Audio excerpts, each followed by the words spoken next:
she never really had a home, and like each home wasn't exactly the kindest to her.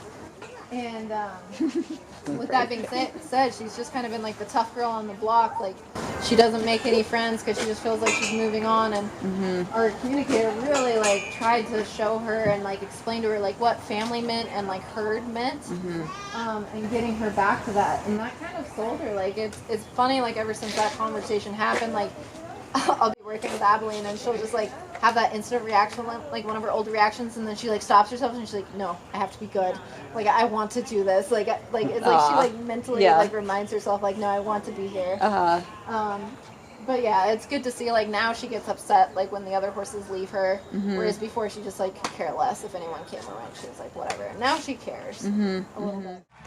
The justice, and where's the democracy with the people to get that justice? Though we have survivors here, though we have educated people here, and that's awesome, but let me tell you what's not here. The bills that they are writing every day. The bills that they're writing in secrecy while we're out here right now. The bills that they won't allow you to review. The committees they don't allow you to review when they're in those rooms. The things that you should have the right to see because you pay their salaries, they don't pay yours. But remember, the power of the vote, because you voted them in there. You voted for your local DA that re-victimized that victim. You voted for your judge that re-victimized that victim. You voted for that sheriff that allowed his police officer to re-victimize that victim. And to the republic for which it stands, one nation, under God, indivisible, with liberty and justice for all. Because really it starts at home, right? It all starts at home. Because we are a product of our home. We're a product of our home right now.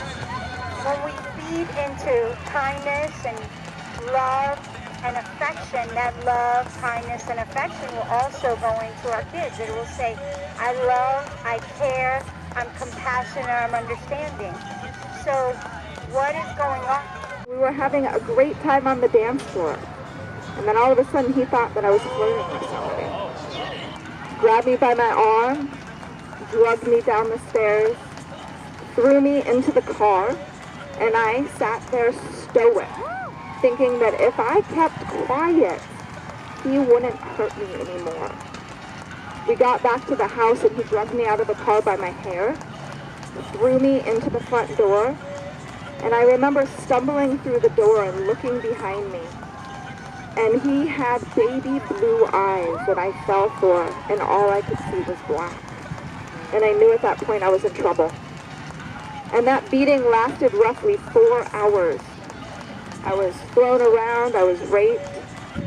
By the end of it, he actually took me into the shower with him and rinsed the blood out of my mouth and off of my body. And I was too weak to even lift my arms to wash my hair.